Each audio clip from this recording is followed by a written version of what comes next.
régimen que ya ni existe, pero de cualquier manera para eso sirve el sistema educativo. México le destina a estudiar ciencias sociales en primaria y secundaria más del doble del tiempo que destina cualquier otro país de los que ven ahí.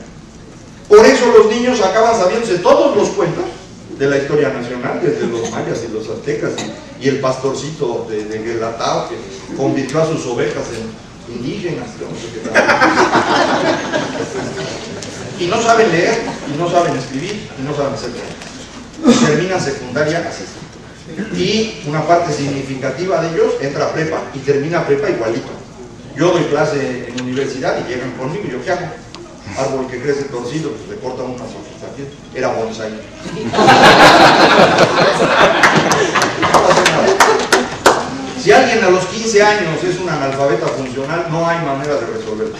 Digo, puede uno ponerlo en mejores condiciones, pero nunca va a ser alguien competitivo. ¿Me explico? Este es el drama nacional. Ahora, cada vez que pongo esta figura hay quien sale y se suicida fuera de la plática. Entonces, para que no ocurra eso, les platico. Siempre, cuando se sientan mal, piensen en Argentina. Salvo durante el Mundial de Fútbol. Salvo durante el Mundial de Fútbol, en todo lo demás, si alguien ha hecho peor las cosas que México es Argentina, es el único caso de la clase, o sea, tampoco se dan en maceta. Cualquier comparación con América Latina nos deja bastante bien. O sea, si de verdad no se quieren sentir tan mal, compárense con América Latina. Yo no entiendo por qué alguien en su sano juicio se compararía con América Latina. No tiene sentido, es un fracaso del continente, son 200 años desperdiciados. Pero bueno, vamos a compararnos con ellos para no sentir tan mal. Ellos no presentaron este examen, sin embargo, de otros exámenes internacionales en donde se han participado, sabemos que Chile y Uruguay están tantito arriba de México, al nivel de México está Colombia, abajo está Argentina, por ahí está Brasil y Perú anda. Entonces se sienten muy mal, reitero esa comparación, pero yo, en serio, yo no me quiero comparar con ellos, ¿no? Estos países que están aquí son los países en donde ustedes quisieran vivir. Son esos son. Digo, no en todos ellos, pero en alguno de ellos. Si quieren uno ir de aquí a donde se iría, alguno de estos. Entonces, en lugar de irnos a alguno de estos, ¿por qué no movemos este país para acá?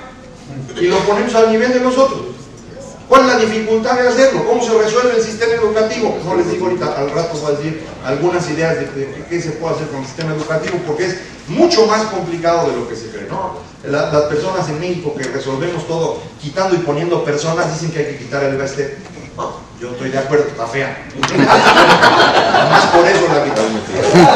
Parece bruja, entonces la hacemos como a las brujas, la llevamos al zócalo, la colgamos del asta y la quemamos. Y después de eso, ¿qué? ¿Con quién quieren hablar? Hay 59 secciones en el CENTE. ¿Con cuál de los líderes seccionales quieren hablar? Con el líder de la 18 de Michoacán, que ha quemado los exámenes en todas las ocasiones. No hemos podido hacer que en Michoacán se aplique este examen, ni este ni enlace, porque los maestros no se dejan e incendian los exámenes. O con los de la 22 de Oaxaca, que para no quemar exámenes queman la ciudad, ¿no? Entonces no es trivial la solución y ahorita platicamos de eso. Para terminar la idea esta de la crisis, esto es lo que pasó durante la crisis y hacia allá estamos. La raya amarilla es la industria de México y la raya roja es de Estados Unidos, la industria de Estados Unidos. Se mueven igualito, como pueden ver. Es una sola industria, como sabemos. Para eso era el Tratado de Libre Comercio, ha funcionado perfectamente. Es una desgracia que les tocó la peor crisis en 80 años, pero bueno, pues ni modo. Para los que no se quieren sentir tan mal, bueno, México promedió una caída de 7% el año pasado en la industria y Estados Unidos del 10%. Entonces, a pesar de que nos movemos juntos, ellos cayeron peor. Y en este año, la estimación que yo tendría es que la industria de Estados Unidos va a estar creciendo más o menos 4% y nosotros más o menos 5.4% en industria, lo cual da un crecimiento total de la economía como de 4,5%, tal vez 5% incluso. Este año va a ser bastante bueno comparado con cualquiera de los anteriores. No compensa toda la caída, pero pues nos va a dejar más o menos bien. Para entender bien lo que está pasando en México, creo que necesitamos entender este asunto del centenario, y ese título de 100 años de confusión es el título del libro que escribí para esto, y que en esencia dice lo siguiente: fuimos un fracaso durante el siglo XX, y el fracaso que fue México es resultado del régimen de la Revolución Mexicana. De eso yo no tengo ninguna duda. El régimen, de hecho, inventó a la revolución nunca existió. Es decir, lo que ustedes tienen en mente cuando yo digo Revolución Mexicana, eso que imaginan, eso no existe. existió una guerra civil, o varias guerras civiles, existieron muchas cosas que incluso varios de los participantes son los mismos que ustedes tienen en mente en este momento, pero la historia que ustedes tienen en su cabeza, la que aprendieron desde niños, esa es una historia mítica. Esa es una construcción cultural del régimen, de la revolución, para legitimarse frente a los mexicanos. Inventaron una historia. Si queremos que este país sea exitoso, tenemos que destruir esa historia. No hay otro camino. Si no destruimos esas creencias míticas en esta cosa llamada Revolución Mexicana, no habrá manera de que México sea exitoso. El nacionalismo revolucionario es el lastre más importante que tiene México. Dejen platicar al respecto tantito. No hubo revolución, les decía yo. Lo que sí hubo es un proceso fallido de transición. Porfirio estaba ya ruco, no supo cómo transferir el poder. Fue un error muy grave el de Porfirio. No supo cómo transferir el poder, y en este proceso, en esta falla de transición, lo que hay es una guerra civil. La guerra civil que inicia Madero, que dura re poquito. La revolución de Madero, ¿se acuerdan? La citó el 20 de noviembre a las 6 de la tarde, es la única revolución del mundo que se ha citado con fecha y hora exacta. Y como era de esperarse, pues nadie llegó ni en esa fecha ni en esa hora.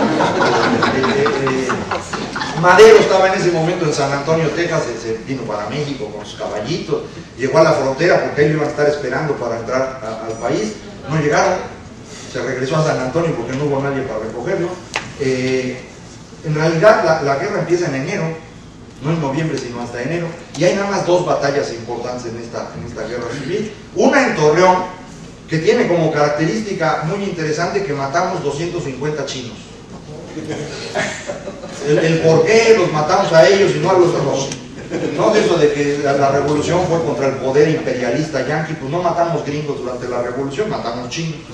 Y en ese día 250 chinos. La otra batalla es en Ciudad Juárez, y en esa batalla en Ciudad Juárez se acabó la revolución. Firmaron la renuncia de Porfirio, se hicieron los acuerdos y se fue Porfirio. Y se acabó la revolución.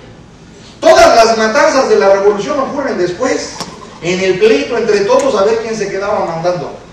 No tiene nada que ver con Porfirio Díaz. Emiliano Zapata se levanta en armas contra Francisco y Madero, no contra Porfirio Díaz. El levantamiento del plan de Ayala es contra Madero. Todas las batallas importantes son posteriores. Ahora, México sí estaba cambiando en ese lapso, estábamos entrando al capitalismo, no habíamos entrado antes, empezamos con Benito Juárez y continuábamos en esa época, y eso hace tensiones y dificultades, pero ninguna de ellas llevaba a la revolución. No había una característica obligada de la revolución mexicana, eso nunca tuvo por qué haber ocurrido. Les platican a ustedes también en los cuentos que la revolución la hicieron los obreros. No hay obreros en la revolución. Las huelgas de Cananea y Río Blanco no tienen absolutamente nada que ver con la revolución. Cananea, los de Sonora saben, pero los demás no. A Cananea uno no podía llegar desde México. La única forma de llegar era desde Arizona. No había camino desde aquí. Entonces, en el momento que hay huelga en Cananea, pues quien tiene que entrar a meter orden son los de allá arriba. No había manera de que llegaran los sonorenses. En 1906 la huelga es por pedir mejores condiciones laborales y que se les pague igual que a los gringos. Para 1910, cuando empieza la revolución, la gente en Cananea tiene las condiciones laborales que quería, gana más que los gringos, y entonces nunca la gente de Cananea participa en la revolución, nunca. La gente de Río Blanco, la otra huelga, la de 1907, tampoco participa en la revolución. Hasta 1915, que hacen un acuerdo con Obregón y se convierten en la retaguardia del ejército constitucionalista. A donde llegaba Obregón y tomaba la plaza, dejaba sindicalistas. Y los sindicalistas lo que hacían era organizar a los obreros para construir los nuevos sindicatos. Pero nunca participan en la revolución. Peor todavía, no hay agraristas en la revolución. Eso de que los campesinos se levantaron pidiendo tierra, absolutamente falso. El único que pide tierra es Zapata. Y pide la tierra que pues era de sus pueblos y quería regresarse. Zapata lo que quería era regresarse al siglo XVII. Esa es la revolución de Emiliano Zapata. El que ha hecho el mejor estudio de Emiliano Zapata, que es John Womack, el inicio de su libro es maravilloso. Dice, esta es la historia de un pueblo que no quería cambiar. Y para no cambiar, hizo una revolución. Zapata quiere regresarse al pasado. Zapata nunca entiende qué está pasando. Nunca logra ponerse de acuerdo ni con Madero, ni con Villa, ni con Carranza, ni con nadie. Y acaba muerto como acabaron todos ellos. La revolución agraria en México ocurrió a partir de 1920. Los que habían participado en la lucha armada se quedaron sin chamba. Y ya sabían cómo manejar rifle, ya sabían cómo manejar caballo, ya sabían cómo manejar gente, estaban de ociosos y entonces pusieron a buscar qué hacer. Y lo que se les ocurrió fue empezar a levantar peones en las haciendas para empezar a adquirir tierras. ¿Por qué? Porque eso daba una ganancia política evidente para todos ellos. Y esas son las revoluciones agrarias posteriores. Las haciendas que supuestamente se acaban en la revolución, en realidad